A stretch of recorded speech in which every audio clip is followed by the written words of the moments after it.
Hello friends, in this video, let's talk about the 4 postulates of quantum mechanics.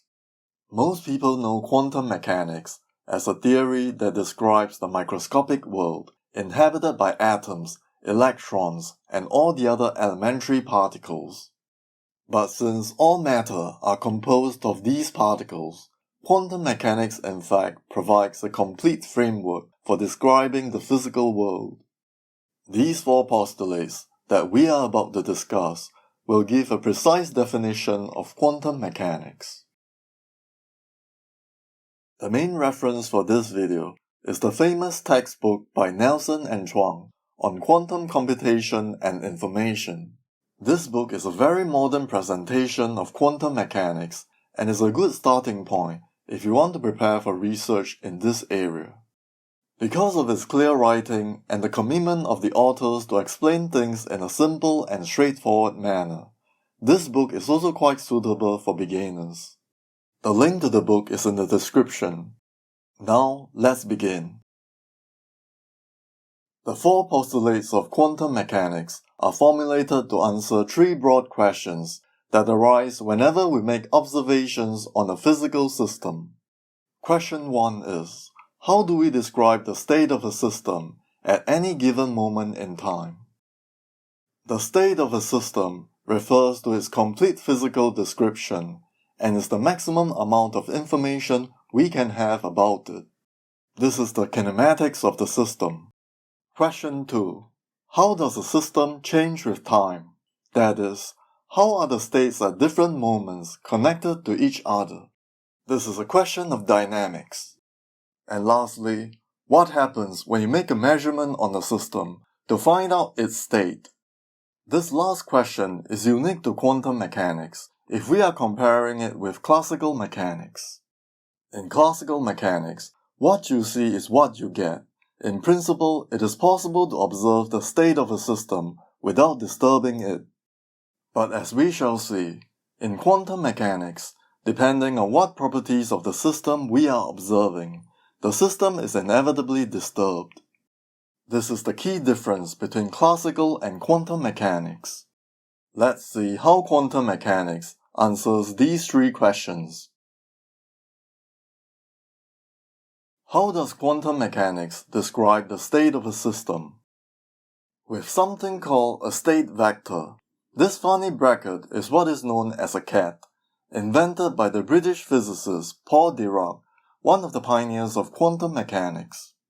This is part of his bracket notation, which we now introduce. As we shall see, this is a vector in the truest sense, so feel free to draw analogy with the 3D real vectors that you are familiar with. Except a state vector can have complex components.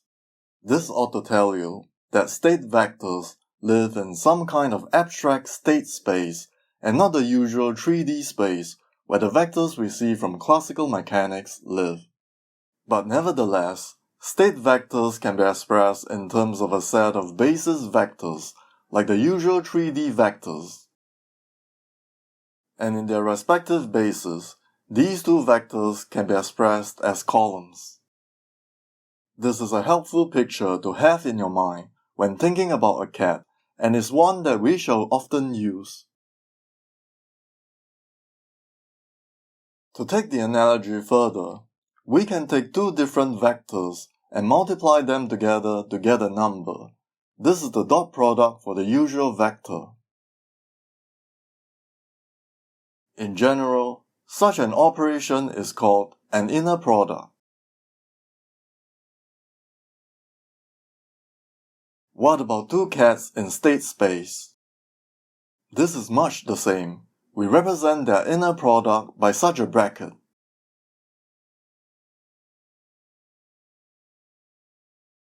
Which is very similar to the dot product, except we take an extra complex conjugation on the components of the left half of the bracket.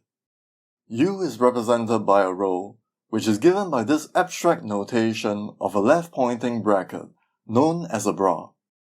This is the second half of Dirac's notation, and closes the bracket. The result is a complex number. We can view the bra that corresponds to the cat U as a dual vector. Using the language of matrices, they are related by a Hermitian conjugate represented by this dagger. This is just a matrix transpose followed by a complex conjugation.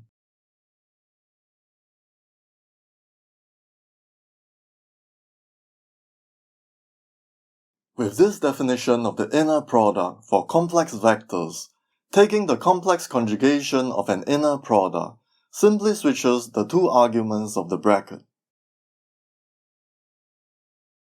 The linear combination of any two complex vectors just gives another complex vector.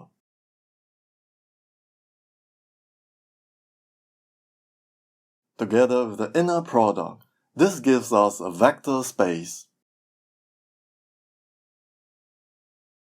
By definition, a cat is linear in its argument. If we take the Hermitian conjugation of this using the definition in the red box, the coefficients of the superposition then get an extra complex conjugation. This means the bra is sort of half linear.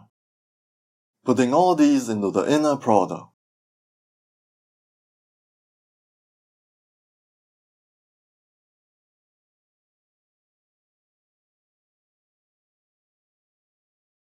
the inner product, which is the bracket, is therefore 1.5 linear in its arguments. That is, we have a sesquilinear inner product. So the short answer to the question of how to describe the state of a system is they are state vectors. These are complex vectors that live in a complex vector space with a sesquilinear inner product. This space of states is known as the Hilbert space. But these are no ordinary vectors. To understand them physically, we need to talk about measurements. What do these vectors tell us about what we observe? This is best explained in a simple example. Let's look at the state of a quantum coin. If we are going to measure which side of the coin is facing up, then we should expand the state in a basis which consists of two states. One with heads facing up and the other tails facing up. Basically the only possible outcomes from measuring which side is up. Each of these basis states are normalized, and distinct outcomes are orthogonal to each other. In cases where the values of the coefficients, alpha and beta, are both non-zero, psi is in an indeterminate state where neither side is facing up before we make the measurement. This is an important point. Instead, the absolute squares of alpha and beta give us the probability of observing the outcomes heads or tails, respectively, if a measurement was made. After measurement, the initial state psi will collapse into either state H or state T with the associated probabilities.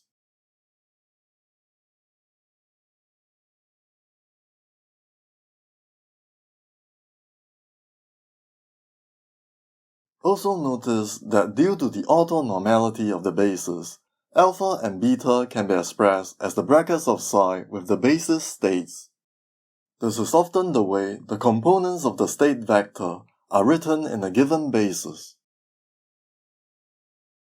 Here's another example along the same vein, a quantum dice.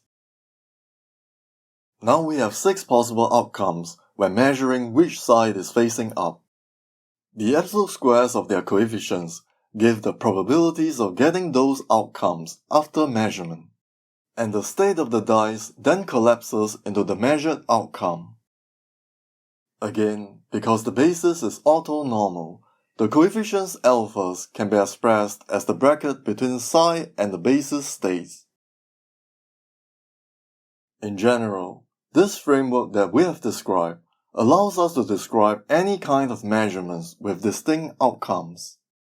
For instance, we may be observing some physical properties of a system with n distinct outcomes. All these possible outcomes are represented by a vector, and together these form a basis for expressing a state vector psi. This basis is the mathematical representation of the property we are measuring, which is known as an observable. And we label each basis vector by their measured values. But as we have said, psi itself represents the current state of the system before we measure this observable, and this state in general does not have a definite value with regards to the observable. Psi only collapses to a state that corresponds to a definite outcome after a measurement of an observable has been made.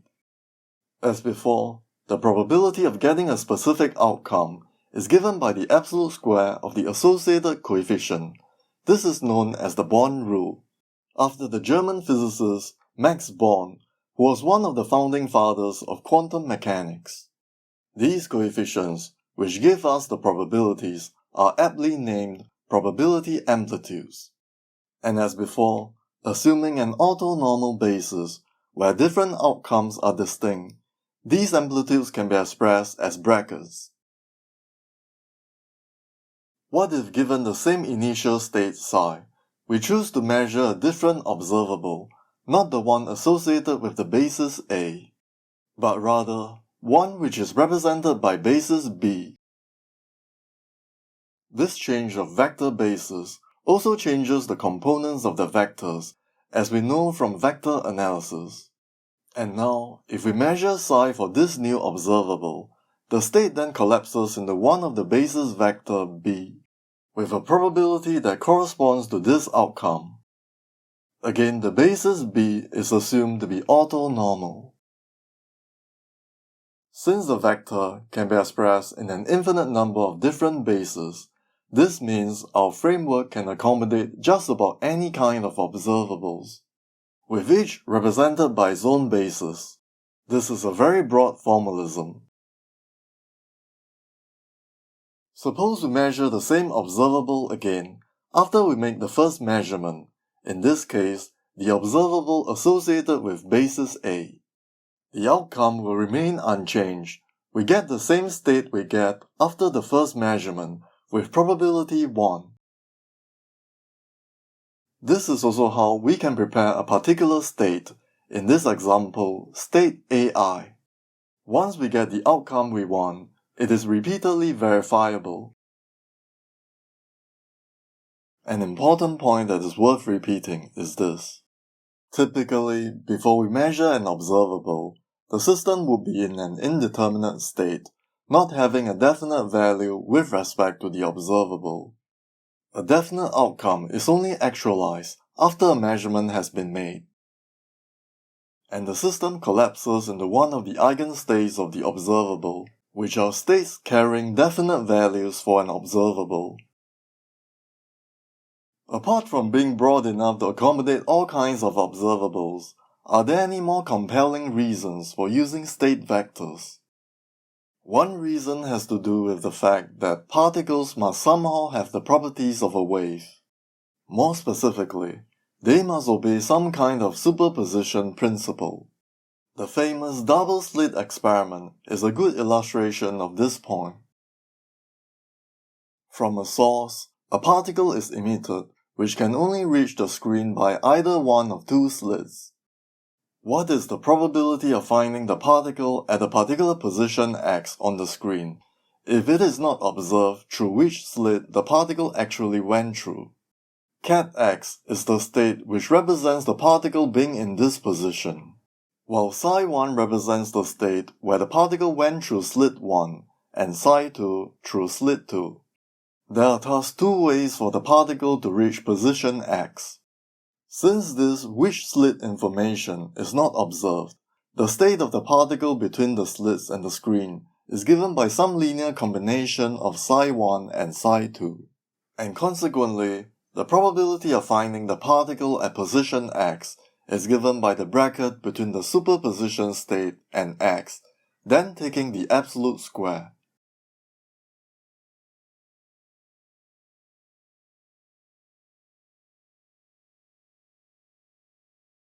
And here's the key point. Even though the particle passing through slit 1 is clearly a distinct possibility from the particle passing through slit 2, such that the bracket between psi1 and psi2 is 0, Psi1 could have a non-zero inner product with x, so could Psi2. This means the probability of finding the particle at x must be simultaneously influenced by both the possibilities of the particle passing through slit 1 and slit 2. This is the essential fact that gives us an interference pattern in the double-slit experiment, and this is possible precisely because the superposition of any two vectors must give another vector. This is another compelling reason to describe a quantum state with a state vector. Let's now look at a typical quantum state in the basis of some observable A. This is an orthonormal basis, so the probability amplitudes can be written as brackets between psi and the basis vectors.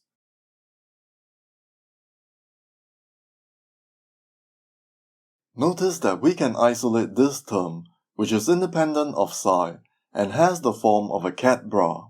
The bras contract with the cat that this object is acting on to make numbers, and together with the basis cats, spits out another cat. We call such an object an operator. An operator maps a vector into another vector. And for this case, since psi remains unchanged under the action of this operator, this is known as an identity operator. This is an important identity used frequently in quantum mechanics and is our first example of linear operators. Operators of this cat bra form is by construction linear because the inner product formed by contracting this bra part with another vector is a linear product. It is also easy to see that any linear transformation can be implemented by an operator of the cat bra form. Let's take the general case where psi is transformed linearly into psi prime. This means the components of psi prime is just the components of psi multiplied by some matrix. Due to the orthonormality of the bases, the components psi j's can be written as such brackets. Can you see where we are going? Thus, this general linear transformation can indeed be expressed as an operator of the cat bra form. The identity operator is one such example with matrix elements Bij equals to the Kronecker delta. Speaking of the identity operator, notice that it can be written in as many ways as there are vector bases. All these are relevant to different observables. This is what makes the identity operator so powerful. Notice that we can use the orthonormality of the bases to extract the matrix elements from the operator, simply by sandwiching it between the relevant basis elements. This is another useful equation to remember, since we often think of states as columns and operators as matrices. This is also the origin of Heisenberg's matrix mechanics from the early days of quantum mechanics.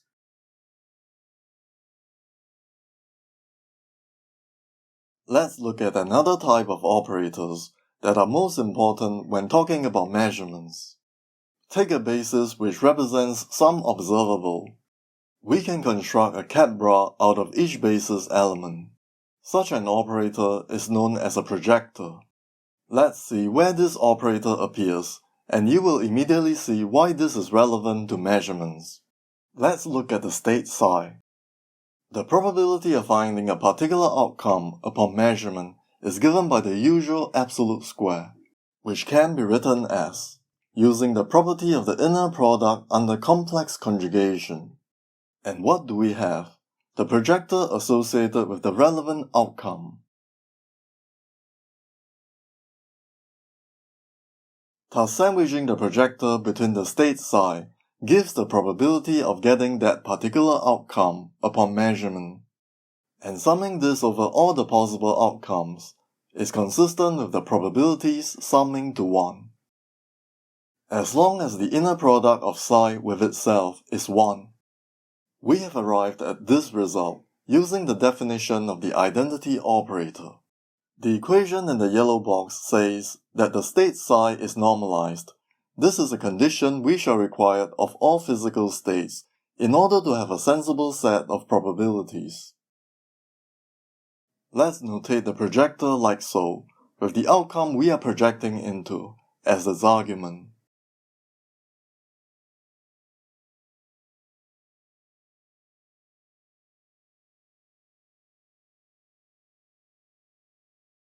Due to this reason, measurements associated with an orthonormal basis are known as projective measurements. This orthonormality immediately implies the following properties for projectors. Consecutive actions of the same projector is equal to a single projector, while the product of two orthogonal projectors is 0. As you will notice, all the measurements that we have discussed up till now are projective measurements associated with an orthonormal basis. Later, we shall introduce a more general formalism of quantum measurements that goes beyond projective measurements. But first, let's introduce the notion of a trace. This is an operation that turns an operator into a number.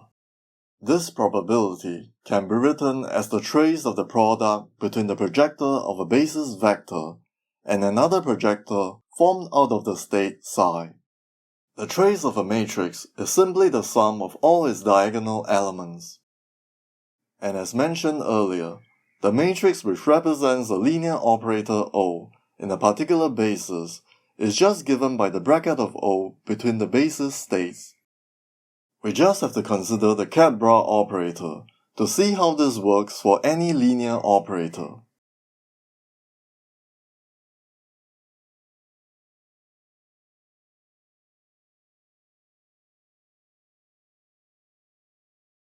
And this is just the identity operator.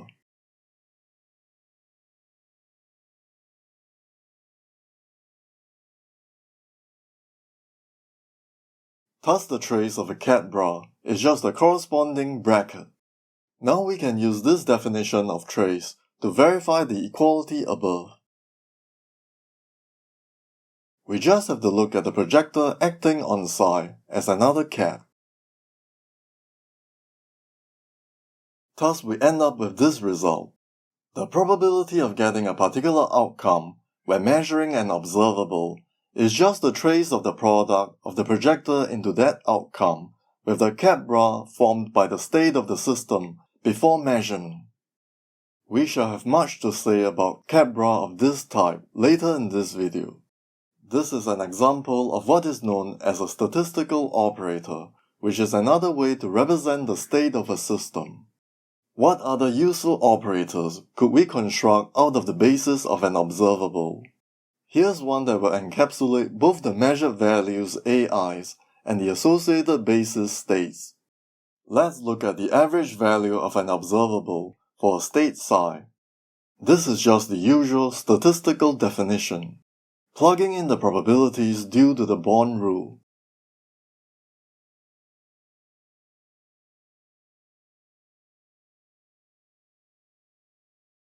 Notice that this operator in the red box is exactly what we are looking for, an operator that captures both the values and basis states of an observable.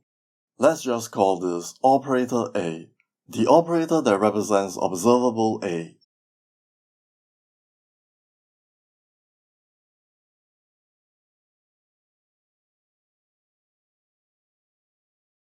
And the average value is just the operator sandwiched between the state of the system.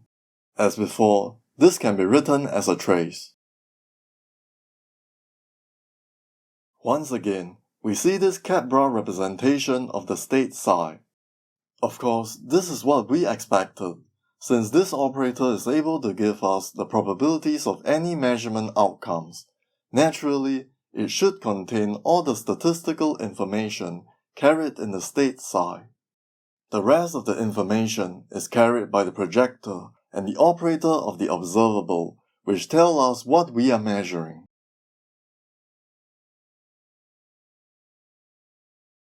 Notice that if we apply the operator A to any of its basis state,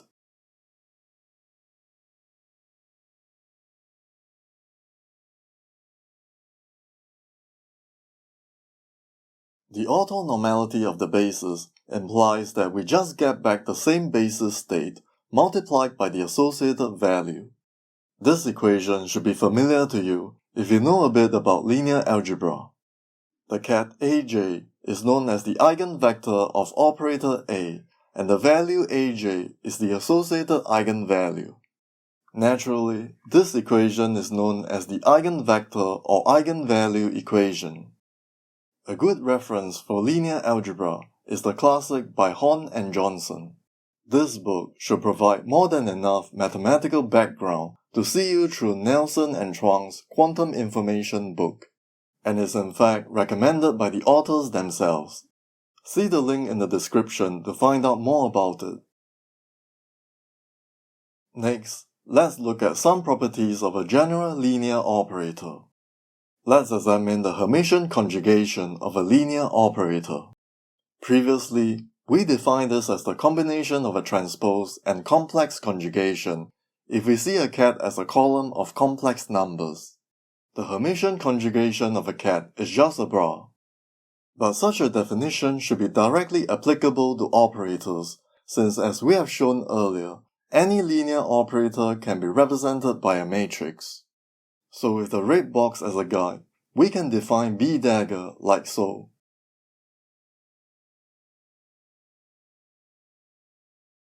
Do you see that we have both a complex conjugation and a transpose? This can be made clearer by expanding the left-hand side.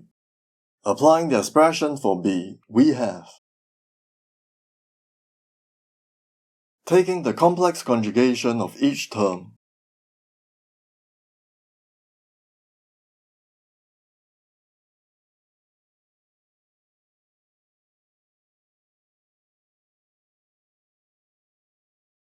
switching the dummy indices I and j.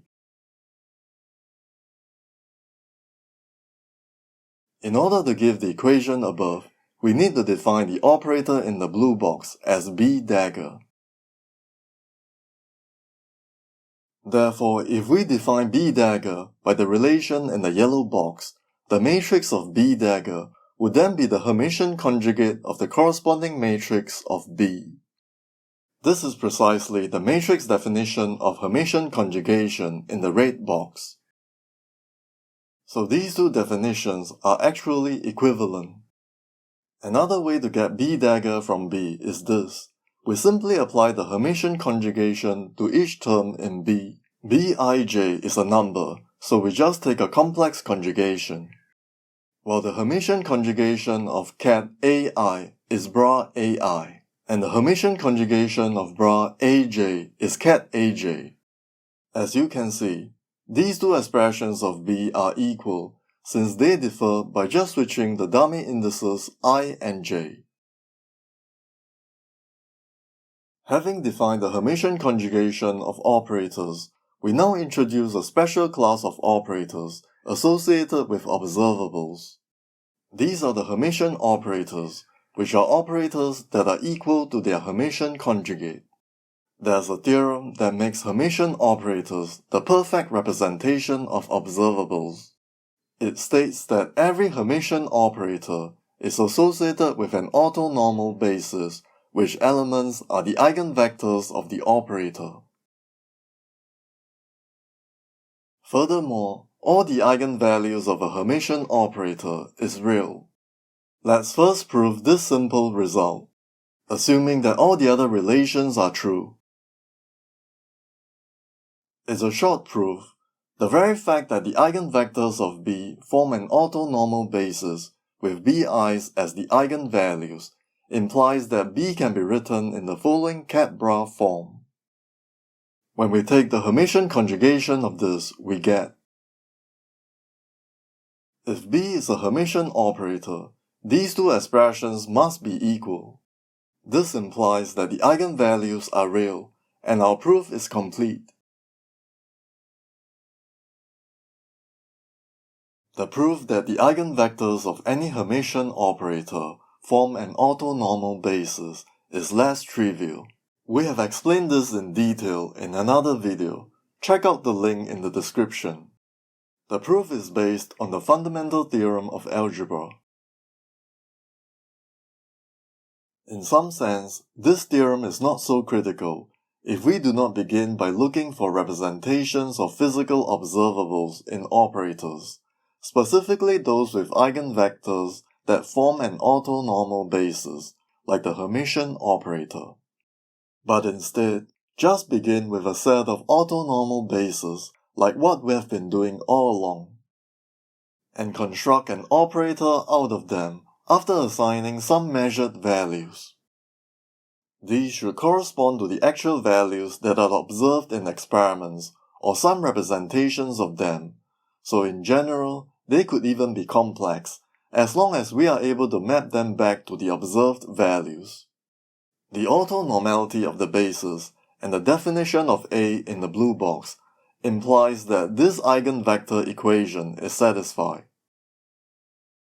Without loss of generality, we can simply assume the eigenvalues to be real, since a complex number is just composed of two real numbers.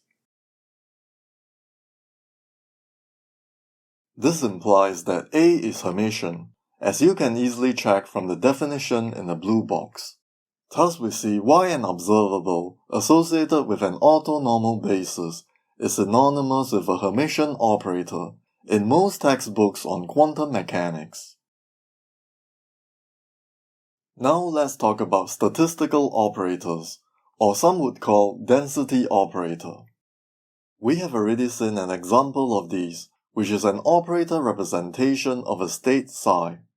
For the general case, instead of having just a single state, we have a statistical ensemble of states. And the states that are in this ensemble can be quite arbitrary, as long as they describe the same system. The different states may not even be perfectly distinguishable, and their inner products need not be zero. Suppose the system to be observed is prepared in the states psi i's and sent to some observer who measures the system using some kind of detector. And furthermore, these states are prepared according to the probabilities pi's. How should the observer describe this ensemble of states in a way that will encapsulate all the statistics of his measurements? This is actually quite straightforward, since we already know how to calculate the measurement statistics for each of the states in the ensemble. First, let's assume that these states are all normalized. Suppose we are measuring observable A of the system. The average value of A for a given state psi I is just given by the bracket. To calculate the average over the entire set of states, we can directly apply the rules of probability and average our result over the entire ensemble. Writing this bracket as a trace, we have: since the trace is linear, we can bring everything into its argument. The average value of A over the entire ensemble is just the familiar form of the trace of the product between operator A and this object in the dotted box. This operator is composed entirely out of the ensemble of states, and is just equal to the average over the statistical operator of each state. Naturally, this is the statistical operator of the ensemble.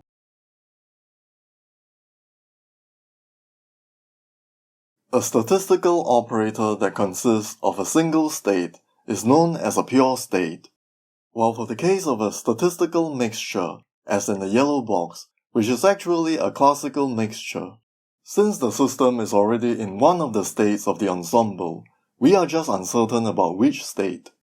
It is called a mixed state. Since the probabilities pi's are real, the operator rho is also Hermitian. From the earlier theorem, this implies that the eigenvectors of rho, denoted by the states lambdas, form an orthonormal basis.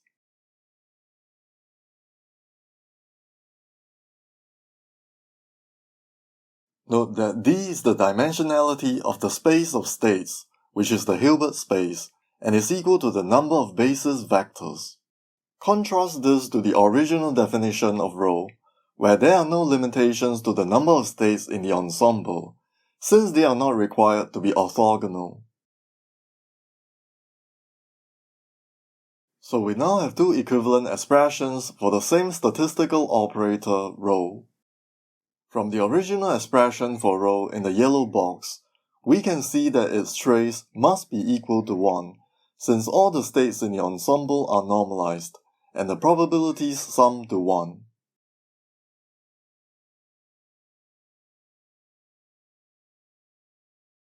Of course, the trace of the second form of rho must also be 1. This means the sum of all the eigenvalues of rho must be equal to 1. As we shall see, these eigenvalues may also be interpreted as probabilities. From the general definition of a statistical operator, there is another important feature. Rho is a positive operator. What this means is that all its eigenvalues have to be non-negative. Why is this so? The proof is quite simple. Let's take the bracket of rho with respect to some arbitrary state phi. Using the definition in the yellow box, we have. Notice that this is the sum over positive probabilities times the absolute squares of complex numbers, which are of course positive. Thus this whole sum must be greater or equal to 0. Naturally, the state phi could also be any of the eigenstates of rho, and this bracket would then reduce to the corresponding eigenvalue, which we have just shown to be greater or equal to 0. This completes the proof. This, together with the fact that the eigenvalues sum to 1, allow us to interpret them as probabilities. Arguably, the fact that rho is a positive operator is a more important defining feature for a statistical operator than the fact that it has a trace of 1, since the trace could be fixed just by choosing the appropriate normalizing factor. Any operator that satisfies these two conditions could then be a statistical operator. These two expressions represent two different ensembles of states with different probabilities, but they have the same statistical operator. This is a rather strange situation because the person who prepared the system certainly knows which ensemble he is preparing. He prepares the system by making measurements on it, so he certainly knows the post-measurement state of the system, then serves them to the observer according to the ensemble probabilities. Rho is therefore the description of the system by the observer who does not know the specific state that she is served each time, but could give an accurate statistical description of the ensemble by making her own measurements in the course of many serves. In fact, these are not the only ensembles of states that are represented by rho. There are actually an infinite number of ensembles that correspond to the same statistical operator. Let's go through the proof of this often quoted result, since it is rather straightforward and is based only on one mathematical identity. Let's start with a given ensemble. We could express this in a simpler way by absorbing the probabilities pi's into the cats and bras. Assuming that the original states psi are normalized, the new states tilde psi's are then not normalized, but that's okay. This can then be written as a double sum using the Kronecker delta. Here's the part where we apply the key mathematical identity. The Kronecker delta can be expressed as the product of any unitary matrix with its complex conjugate. This is in fact the definition of any unitary matrix. N is just the number of states in the ensemble. Let's plug this into the expression above.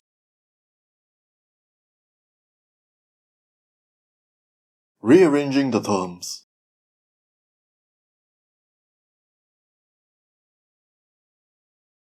Let's define this term in the yellow box as a new state. This state is labeled by the unitary matrix U and the free index alpha. Notice that the term beside it is just a Hermitian conjugate with the same free index alpha.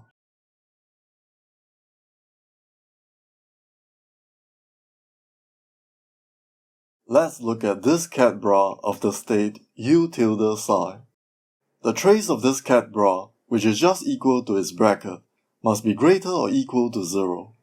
And since the trace of rho is equal to 1, all these brackets must sum to 1.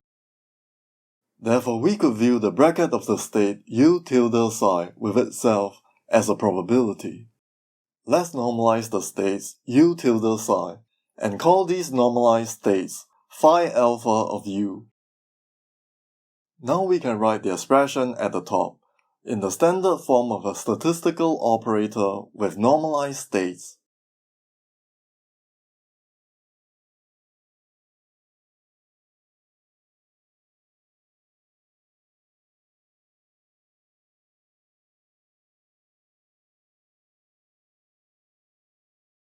Let's review the sequence of states that led to phi alpha. All these begin with the states of the original ensemble, psi I. To make a comparison, we revert the expression in the red box back to the original states. The key point is that this new ensemble that corresponds to rho is parametrized by an arbitrary unitary matrix. And since there are an infinite number of n by n unitary matrices, these represent an infinite number of different ensembles that all correspond to the same statistical operator, rho. Thus we have proven what we have set out to prove. So the mixed state served to the observer could actually be prepared in any of these infinite number of ensembles. And the observer could never figure out which just by measuring the state that she received. There is in fact a famous result by Nicholas Gizin that says, if there is a method that allows the observer to discern which ensemble rho was prepared in, then one could use this method to transmit a signal that travels faster than the speed of light. This violates the principle of relativity, and therefore no such method should exist. The proof itself is rather nifty and makes use of the fascinating property of quantum entanglement. But we shall leave it to another video so as not to digress too far from our topic. If you like this video, consider giving it a like and subscribe to this channel. And remember to press the notification bell so that you'll know when a new video is ready. See you next time, and thanks for watching.